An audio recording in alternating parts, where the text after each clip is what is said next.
When you talk about perseverance, when you talk about dusting yourself off after some adversity and doing it again and again and again until it is done right, when you talk about someone who's been down many, many times, you cannot look further than a better representative than Michael Bisping. What's up, guys? Here I'll be talking about and covering the legacy of Michael the Count Bisping. When it came to the highs and to the lows, with the exchange being very consistent in Michael Bisping's career, many fighters get deterred by this change in their career, whereas Michael Bisping saw it as a way to improve. Never did he get deterred, never did it hinder his abilities, never did it blockade his path and his point of view. He just dusted himself off and kept moving forward. But in the inside circle, around Michael Bisping and his crew, around Michael Bisping and the people that knew him personally, outside of that bubble, there was a lot of labels getting put on Michael Bisping. There was a lot of criticism. There was hate coming his way. There was insults coming in his way. Whether it be Pillow Hands Bisping, whether it be the ultimate gatekeeper, whether it be the man that could never seize the opportunities, always being shy of getting that title shot. He was also being labeled with one of the biggest backhanded compliments you can have in MMA as the best fighter to have never even fought for the belt. And when you look at Bisping's goals and what he wanted in the sport, this did not sit well with him. That is not good enough. And this showed his courage. This showed his perseverance in the sport. But there were also hate coming his way in the sense of many of his opponents, especially high-ranking opponents, the fans of the sport just wanted to see Michael Bisping get beat down for many of his antics, for another label of him as just a loudmouth, disrespectful fighter, something a lot of fans were not used to when they saw the model of the fighter being a more respectful Bushido style of approach to everything. Respect, honor, and all of the related characteristics that were more mainstream or more of a trend in MMA. One of the perfect examples being a George St. Pierre or a Dan Henderson, or name anybody you want back in that time. Bisping's clash with Jorge Rivera, Bisping's back and forth with Miller on The Ultimate Fighter, his rivalry with Luke Rockhold, his sort of one-sided assault, insulting Dan Henderson, and the way Dan Henderson came about everything, he just shrugged everything off, ignored it, and just knew when the time came, he was going to put everything out on Bisping, and he definitely did. Now, Michael Bisping did start his MMA career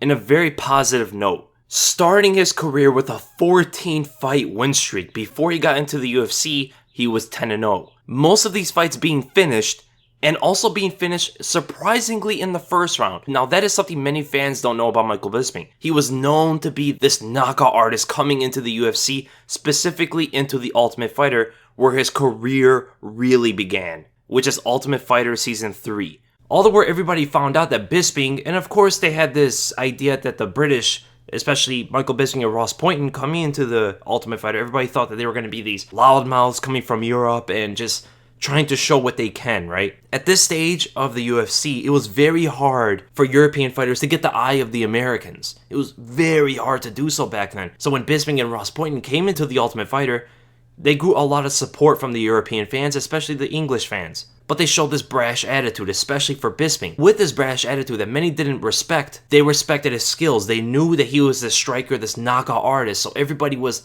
alerted by the striking of Bisping. It was as if he was this giant knockout artist coming into and you just could not allow him to hit you. But it also played out in The Ultimate Fighter. This is something that later in his career would be saw as surprising to the fans, especially with the monikers that he got later. But he goes and finishes both of his fights inside The Ultimate Fighter in the first round by TKO, but against Ross Poynton he won by submission due to punches. And through that, Michael Bisping of course won when he TKO'd Josh Haynes, again showing this knockout aspect in his game, and from there, he got on another 3-fight win streak. But then again, when he fought Matt Hamill, it was one of the most controversial fights in UFC history, where most people thought Matt Hamill did more than enough to win the fight. But the fight being in London, England, this gave a sour taste to all fans, especially when it comes to fighting an opponent in their hometown. This is one of the first examples of the United Kingdom having their quote-unquote hometown advantage. So Michael Bisping then went to fight Rashad Evans and losing a very close split decision. And mind you, it happened in America. So that was another almost comeuppance against Michael Bisping. This is what happens when you don't fight in England and you have a close fight. Ultimately, causing him to decide to go down a weight class. These guys are a little bit too big for him and he just didn't fit in the weight class. So he wanted to find a more successful route. That would be the middleweight division, right? So he went on to have another 3-fight win streak. Mind you, at this time he was 17-1. So the last opponent he beat was Chris Lieben, an impressive opponent that Michael Bisping was able to get past, a veteran in Chris Lieben being on the first season of The Ultimate Fighter. Now this is when Michael Bisping's whole career went into a spin. Right after this fight, when he fought Dan Henderson at UFC 100, which left a stain on Michael Bisping's career forever. Michael Bisping came into the fight 17-1. His brash attitude, his personality, his cocky persona, and ultimately fighting someone like Dan Henderson, who everybody respected, Mr. America himself at that time, most desired.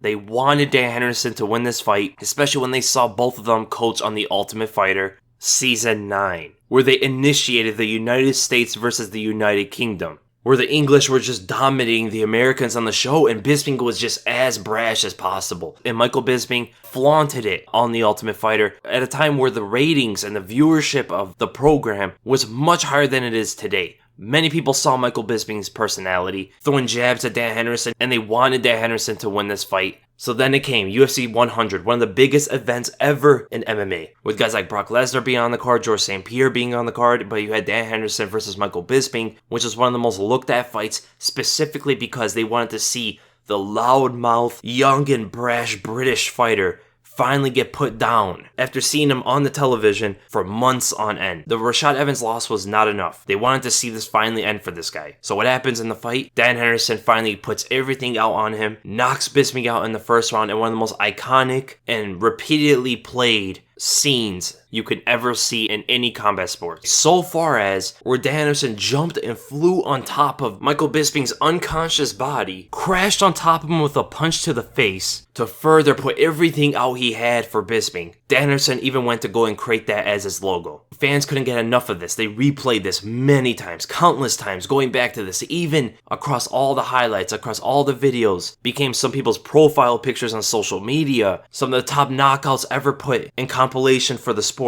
This knockout always appears as one of the top. Considering the backlash, considering the millions of people that watched that event live, considering all the people in attendance, considering all the feedback or the criticisms of fans after that knockout, this was by far Michael Bisping's most devastating loss, his most embarrassing loss of his entire career. And people wanted to finally put Bisping down, but it did not put Bisping down. Bisping got back up on the horse, bad taste in his mouth, especially the way Dan Henderson followed up on the shot, but dusted himself off and came back and fought Dennis King and showed massive improvements in his game. People were shocked at how good Bisping actually looked from a knockout like that. That kind of knockout from Henderson has put many fighters to retirement, made them never the same again, even some of the best fighters to ever be seen in the sport. For Michael Bisping, it was just another loss, right? Even though this is only his second loss. He took it as if he had losses before this, many times. Dusted himself off, looked better than ever against Dennis King, and then he goes and fights Wanderlei Silva, another fighter well respected in the UFC and MMA in general. Many fans wanted Silva to continue what Dan Henderson did. Wanderlei Silva wins the fight in a relatively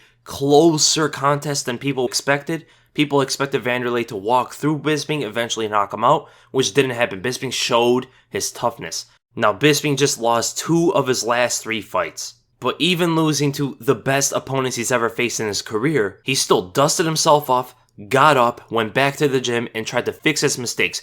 No matter the iconic knockout from Dan Henderson that shamed him, embarrassed him for most of his career. The loss to Wanderlei Silva, he came back better than he did before when he came back against Dan Miller and Yoshiro Akiyama, but they weren't finishes like people expected when he came into the UFC. They started to see him win more by decision now. Now he's getting a little bit more flack of being pillow hands. And that is another thing that lived on with him for most of his career. So then he fought Jorge Rivera. A short-lived rivalry of insults without borders. Rivera posting videos on social media insulting Michael Bisping. Bisping going back at Rivera. I mean, this is one of the most heated fights in Bisping's career, and this really showed how far Bisping can really go with his brash personality. So when the fight happened, and coincidentally, many fans were looking forward to this fight. They wanted to see the bad blood, and surprisingly coming into the fight, where many people saw Rivera not worthy enough to beat Bisping, at least they had some respect for Bisping's skills, and Rivera has still yet to prove himself to even be on that level. People were more behind Bisping in this one. They thought Rivera was talking too much. He was biting more than he can chew, in a sense. So they saw the reality of it that Bisping should win this fight. But when the fight actually happened, Bisping went and landed an illegal knee. He grabbed onto the cage. These things did not play well for the fans inside the fight. And then when he wins, he goes and wins by TKO. Dominates most of the fight, of course. But after he wins, he goes to the corner of Rivera, spits in their corner, goes at Rivera, starts talking trash to him, insulting him, and this furthered the continuation of the disdain of fans. What's worse than having this kind of personality to the fans is when you can't win gracefully, right? When you're ungracious in victory. That's one of the worst things that they can see from a fighter. And the fact that Michael Bisping still came out afterward in interviews and said it was a mistake, he shouldn't have done that, he still continued these antics in future fights, which this ultimately didn't allow fans to get on his side. And then he coached the next Ultimate Fighter against Jason Miller. So Michael Bisping was on The Ultimate Fighter a total of 3 times already. On The Ultimate Fighter, this is where we've seen even more of Michael Bisping. We've seen him against Jason Miller, a beloved fighter, an energetic, positive personality in MMA, and one that just started his UFC career after competing all around the world. Everybody was very hyped up about Jason Miller's UFC fight, and he was going to fight Michael Bisping. And after some antics from Michael Bisping in this Ultimate Fighter, going at Jason Miller in obvious fashion that everybody expected him to go at, this again fueled the desire of the fans to see Michael Bisping actually get beat down. And who better than a guy like Jason Miller? The fight goes on, and after a rough first round for Bisping, Bisping showed that he, not only is he tough and never quits outside the ring, but in the cage, he took over afterward. Got the tired Jason Miller out of there in the 3rd round due to TKO. But this quote-unquote confirmed to the fans that Bisping was just pillow hands. And the reason for that is, when you had Jason Miller up against the cage in the 3rd round, and Miller was gassed out after that 1st round, and he was egging Bisping on to throw punches at him, and Bisping obliged, threw his hardest shots at Jason Miller, and Miller was just taking them all on the chin with his hands down and just keep egging Bisping on, and Bisping just could not hurt Jason Miller. Everybody just saw, wow, Bisping has no power in his hands. How could he not drop a guy who's taking hits on the chin and just keeps telling him to hit him continuously? But eventually the ref did stop the fight, but this stuck onto Bisping for the rest of his career, or at least until he fought for the title. And then some time goes on. He fights Chael Sonnen, 2 fighters that the fans didn't really respect, didn't really like, so it was just a fight a lot of fans wanted to see. Chael Sonnen wins by a unanimous decision, using his wrestling on the striker that is Bisping. Although there was a little bit of controversy where a lot of people actually did think Bisping did enough to win the fight. Even Chael Sonnen came out afterward and thought that Bisping won the fight as well. And this was one of Bisping's opportunities to actually fight for the belt, because after this fight, Chael Sonnen went on to go fight Anderson Silva in a rematch. So with the current win streak of Bisping having 4 wins and 2 of them by TKO, that was Bisping's title eliminator fight. If he would have beaten Chael Sonnen, it would have been Anderson Silva versus Michael Bisping back in 2012. This further validated that Bisping was just not on that level. He was always going to be outside the top ranks. So after this fight, people are starting to doubt Bisping's chances, even against a guy like Brian Stann. Knockout artist, striker, he won't try to take down Bisping, but Bisping keeps getting better. Even after losses, even after controversial losses, he just keeps getting better. Where everybody thought that Brian Stann would have an advantage because it would be a striking match and Bisping just couldn't handle that power, Bisping turned everything on its head, where he utilized his massive advantage in wrestling. Not only is he getting better by sharpening his strengths, he's adding new wrinkles into his game. He goes and beats Brian Stann, so then he goes and gets another shot at a top-ranked fighter. A guy who just came off fighting for the light heavyweight belt against John Jones. He goes and fights Vitor Belfort. Now mind you, Vitor Belfort is on TRT replacement therapy, which just became legal. Bisping didn't care, but this is a big chance for Bisping. Yes, he lost to Chael Sonnen, but it was close, it was controversial. He just beat pretty good opposition in Brian Stann. Let's see how he does against Vitor Belfort, a multiple-time title challenger, was a champion himself. I mean, this is probably the biggest or one of the biggest fights in Michael Bisping's career. He beats Belfort. He has a pretty good claim to fight for the belt next, because there was really nobody left in that division. Chris Weidman was talked about there and there, but there was room for Michael Bisping. Looking like the Hulk in there. Goes and fights Bisping. Bisping thought he was going to win this fight. And not only did he get knocked out viciously in the 2nd round, this fight, in hindsight, was one of the most devastating losses of Michael Bisping's career. Because what we know of now, Vitor Belfort had a factor in detaching Michael Bisping's retina in his right eye, which he didn't know at the time. So he goes on and fights Alan Belcher 3 months later. Little did he know he had an injured eye. fights Ellen Belcher, he got even better. But everybody knew Ellen Belcher was just not on Michael Bisping's level in the beginning. So he goes and beats Ellen Belcher, but he goes and pokes Belcher in the eye in the 3rd round. And he wins by them going to the scorecards, and Bisping was obviously ahead. So he wins by a technical decision, but fans didn't like the outcome of this fight, although they knew Michael Bisping would win, but it's not what they expected. Bisping was training to fight Mark Munoz in his hometown of Manchester, but he suffered an eye injury, or at least he discovered an eye injury according to the doctors. The doctors actually told him he's been fighting with an eye injury for a couple fights. The Vitor fight and the Ellen Belcher fight. But he didn't know that. He had a detached retina. His retina re-detached afterward, and ultimately he didn't want to get the surgery that he needed. He explained to the doctors that he still needed to fight. He was going to fight in 4 weeks. Many people wanted to see him fight. They bought tickets already. He didn't want to be out for that long. He didn't want the chance that he can't fight for a very long time. So they obliged with him. They created an alternative route. So they wanted to implant a thin silicone band around the eye to keep the retina in place so he could fight. But when they went to go with the surgery, they found it was far worse than they imagined. Scar tissue around that area, and they ultimately told Bisping that potentially his fight career could have come to an end because of the severity of his injury. He still desired to fight. It defined who he was. He still wanted to keep going. And eventually, with the recovery that he had, he eventually came back almost a year later to fight Tim Kennedy. Tim Kennedy coming off a 3-fight win streak, a very convincing knockout over Rafael Natal, undefeated in the UFC right now, 2-0 in the UFC, was a force in Strikeforce, and loses a decision. This is the first time everybody saw Michael Bisping not evolve in his game.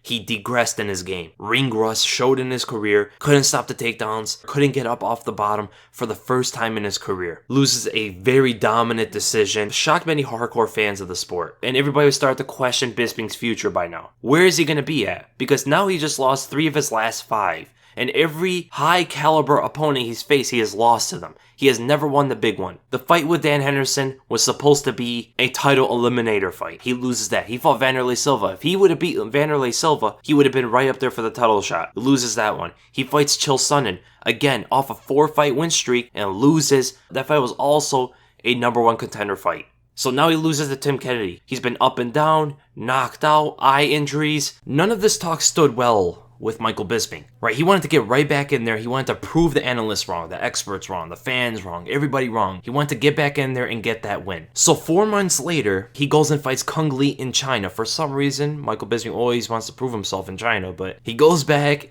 to fight Kung Lee in China, and it showed an evolution in Bisping's game. He has gotten a lot better.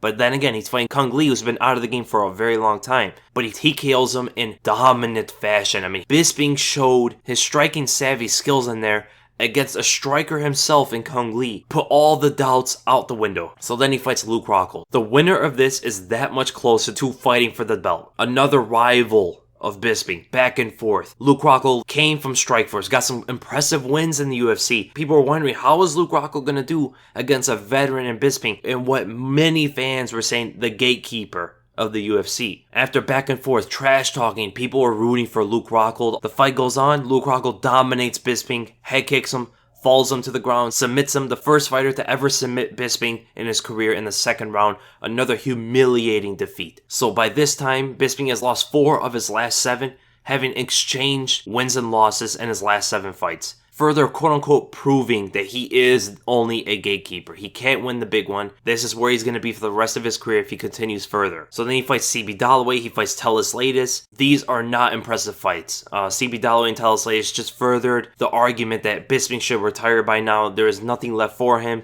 He's just a gatekeeper. He's never going to win a big one. He's never beaten a good opponent. He's been in title eliminator fights more than anybody, and he's always lost them. So almost a year later, about 7 months, 8 months later, he gets scheduled to fight Anderson Silva. Now this is a very ironic fight because for the longest time, Silva was the champion. He held the division in chains. He was so dominant as a champion, and Michael Bisping was always lurking, trying to get inside the gates to be one of the top-ranked guys, to eventually fight that man. He was never able to fight that guy, and he was always looking up to him to fight him his entire career. So he finally meets him. Now, Anderson Silva's been on a rocky road. He lost his title, he lost a couple fights, but still, everybody expected Silva to annihilate Bisping. Bisping is not doing well in his career, although Anderson isn't as well. Anderson was the champion. Anderson was dominant a few years ago. Nobody expected Michael Bisping to win. But Bisping did throw a lot of shade at Anderson Silva, and he did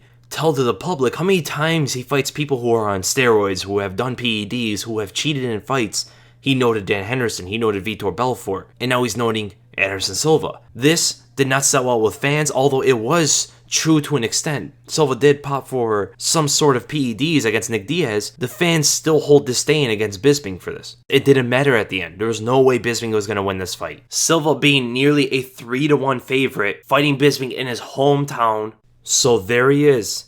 The man Michael Bisping looked up to his entire career, the champion he's always wanted to face, one of the fighters he respected the most across the cage. This truly showed who Michael Bisping was as a martial artist. He wanted to test himself against the most dominant middleweight of all time. Bisping comes out there and suddenly rocks Anderson Silva in the first round. Bisping has been called pillow hands his whole career. This has to be a fluke. Anderson's just rusty a little bit. That's all it is. Second round comes, he drops Anderson Silva. Now people are very confused. Anderson comes out there, starts getting a little bit loose in the third round. Bisping's winning the round. He's winning on points. He's landing more. He's evading the strikes of Silva. Bisping is showing the evolution in his game.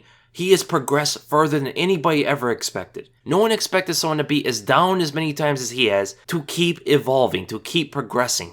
It just shows Bisping's mindset. And then all of a sudden it happens. Anderson Silva lands the flying knee at the end of the round. Anderson Silva walks off celebrating as if he knocked out Bisping. Celebrating that he has won in Bisping's hometown. And what does Bisping do? Tells the ref, I'm not done. He gets up, gets back on his stool, and the ref agrees with him. Herb Dean says, I never called off the fight. That's what Bisping wanted to hear. Bisping never quit there. Many fighters would have been down and out by that time. Even if it wasn't called off immediately by the ref, many fighters would have sat down there and not have gotten up. Badly damaged Michael Bisping's face. Bisping gets on the stool, gets the advice of his corner, focused on Anderson as Anderson is celebrating to the world that he has come back after some of his defeats. Anderson gets signaled that the fight's not off. They continue. Michael Bisping comes out in the fourth round and wins that round after nearly being knocked out a minute before. Wins the round against Anderson Silva, goes into the fifth round, gets rocked again by a front kick,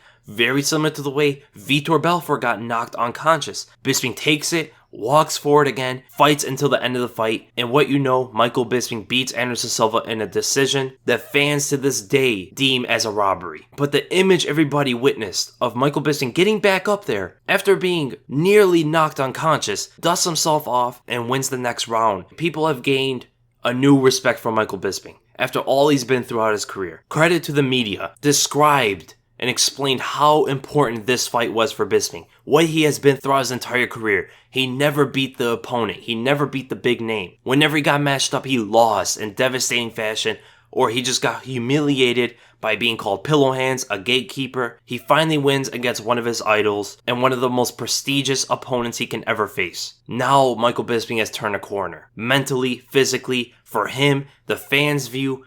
Now after this win, almost another 6 to 7 months occur. Bisping isn't expecting any fight. Off a prestigious win over Anderson Silva, it got more eyes on him. Michael Bisping starts filming movies, he's on movie sets and all that stuff. Luke Rockhold needs an opponent. Chris Weidman gets injured at UFC 199. 2 weeks before the fight, who do they call? They call Michael Bisping while he is on a movie set. Asks him, you want to fight Luke Rockhold for the middleweight belt? And what does Michael Bisping say? Even though the fight is scheduled in 2 weeks and he has to cut weight to 185, not 186, he has to make championship weight, something he has never done for a title fight.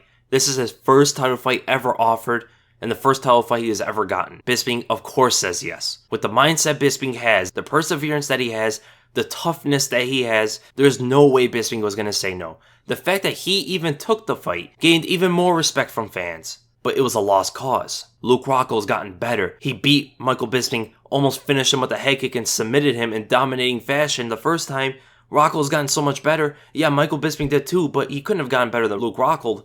I mean, the gap was so big before that, there's no way Bisping's gonna win this fight. The odds were all over the place, but there were some where Rockhold was a 9-1 favorite. Some places Rockhold was a 5-1 favorite. Regardless, nobody was giving Bisping a chance. And logically so, he just lost to the guy, and this guy just became the champion. After back and forth, after the rivalry continues, the flames reignited.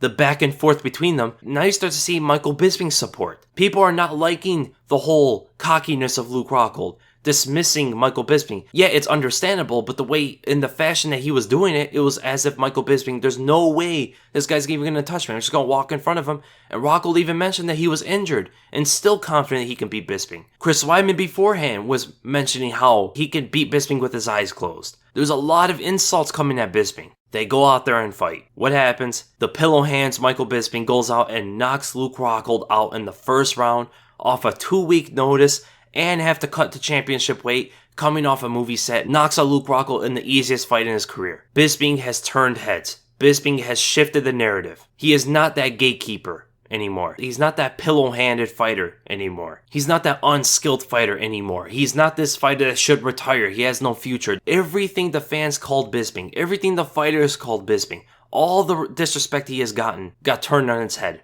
Bisping has finally become the UFC middleweight champion after a 10-year pursuit for it. There has never been that long of a stretch for someone to pursue the championship belt and finally get it. Bisping is the most persistent underdog to ever compete in MMA. And not only does he become the champion for himself, he becomes the first English champion in UFC history. Very important figure, very important accomplishment to just MMA in England. It shows limits that can be broken. It shows what achievements are possible. The first one to ever do it. And that doesn't end right there. Now with this newfound hype from the fans for Michael Bisping and the support he's been getting ever since he became champion, proved a lot of people wrong, and now he's the man of the middleweight division, many were wondering who he would fight next. There was a lot of interest in his next opponent. Some were wondering how a fight between Bisping and Jacare would do after Jacare came off an impressive knockout against Vitor Belfort. A lot wanted a rubber match with Luke Rockhold. It's 1-1 now.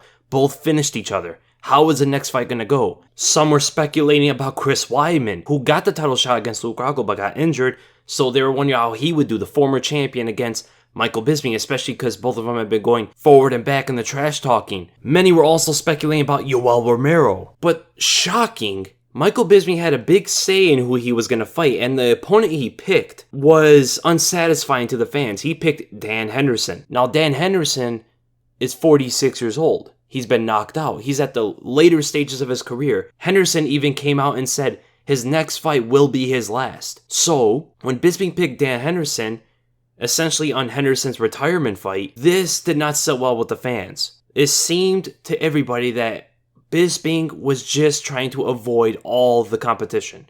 He wanted just to handpick his opponents and stay champion as long as possible, because the division at the time was full of killers. But for Bisping, it was a little bit different. For Bisping, he just wanted revenge. He wanted to get back that win. He finally has a say in who he gets to fight, after fighting everybody and anybody they put in front of him without ever denying an opponent. He never denied an opponent here, but he got to have a say in who he was going to fight. So getting that bad taste out of his mouth from Dan Henderson was a priority for Michael Bisping, no matter the age of Henderson. So this started a moniker for Michael Bisping regarding his status as the champion. And every possible or potential opponent Michael Bisping could have faced, they were all sitting out. They were all waiting on what Bisping was going to do. So when he chose Dan Henderson, the entire top ranks of the division went on to get their next fights. So in everybody's mind, Michael Bisping was an easy champion to defeat. It was almost an easy belt grab. So as soon as he picked, they all got their fights so they can potentially stay on track with Michael Bisping. Get their fights in close proximity to Bisping's fight, because eventually that will line them up for a next date. The fight occurs. Bisping is showing to be the more technical striker. He is shown to be more aggressive, not giving too much respect to Dan Henderson's power like he did the first time. Walking Dan Henderson backwards, something you would never expect from Bisping, especially after the fact that he got knocked out before by that right hand of Henderson. That just shows the mindset of Bisping. He is not afraid of it. He got hit by it harder than anybody's ever been hit by it, but he's not afraid of it. He'll meet it again. He'll counter it this time. He'll try to do what he can. Henderson drops Bisping with the H-bomb again, reminiscent to the first fight 7 years ago. But Bisping recovers. He takes a shot, gets up, and continues to walk down Dan Henderson. This fight in itself replicates Michael Bisping's whole career in one fight. He gets knocked down. He gets right back up, marches down just like he did before on Dan Henderson, making Dan Henderson back up. Next round comes. He wins that. technical striker, not hurting Henderson with anything. More rounds come. Similar thing is going on. Then he gets hit again. H-bomb again. Drops Michael Bisping the second time in the same fight. After shrugging Dan Henderson off, he gets up again and continues forward, marching down Dan Henderson. Wow, is Michael Bisping tough. Who gets hit by 2 flush H-bombs from Dan Henderson and still gets up and walks that man down with no fear in his eyes, just sees the end goal and keeps pursuing it. He sees the belt after getting dropped many times, losing fights many times, pursues it on the same path.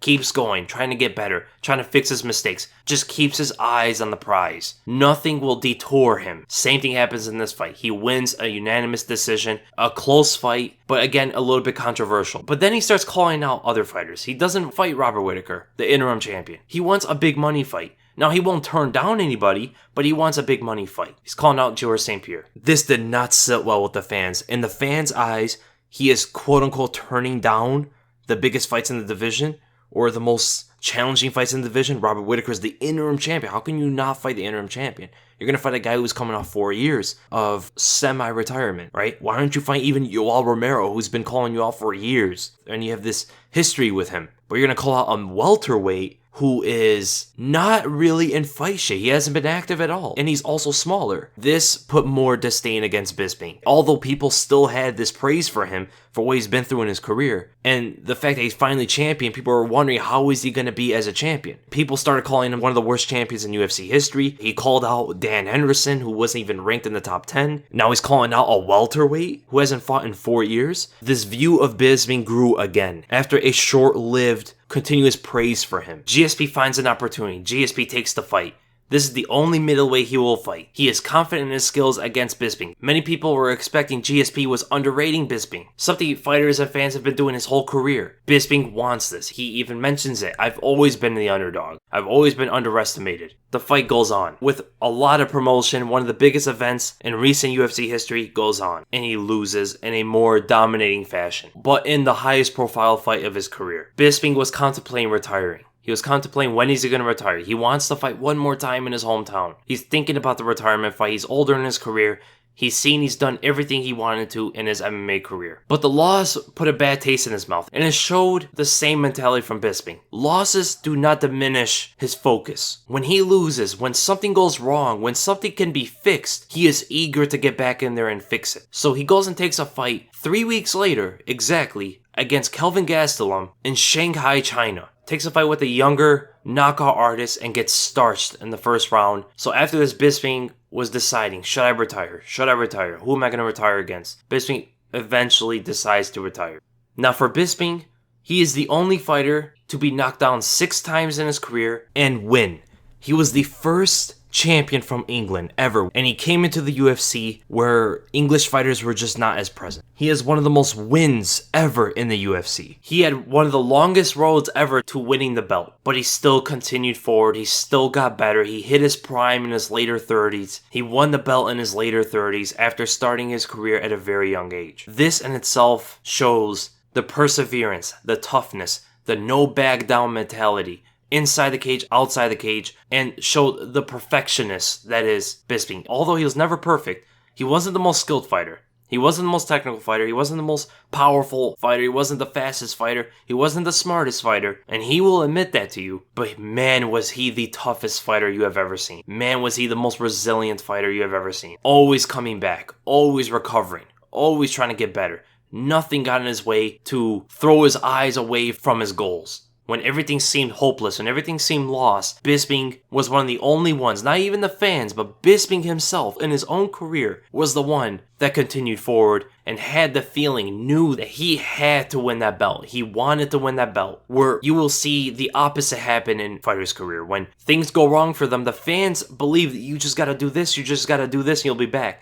And the fighter just doesn't have it. The losses break them. Bisping was definitely not that case. Now, he wasn't a great champion by any stretch of the imagination. He didn't fight the toughest competition. He didn't pursue the toughest competition. But he was a champion. And he also wasn't the most skilled fighter like I mentioned before. He lacked many physical abilities and just natural abilities that other fighters have, causing some of his losses in his fights. But mentally, in the fighting game, Michael Bisping was one of the front runners in terms of effectiveness and in terms of how a fighter should be perceived. So that is the career of Michael the Count Bisping, one of the pure legends of this sport, and is a good role model in terms of how do you pursue your dreams? How do you get to your goals? When things go wrong, when you go down, when things blockade your path, how do you pursue forward? How do you continue marching forward? Bisping is the prime example for all of us whenever these hindrances happen. So I hope you guys enjoyed the video, and if you did,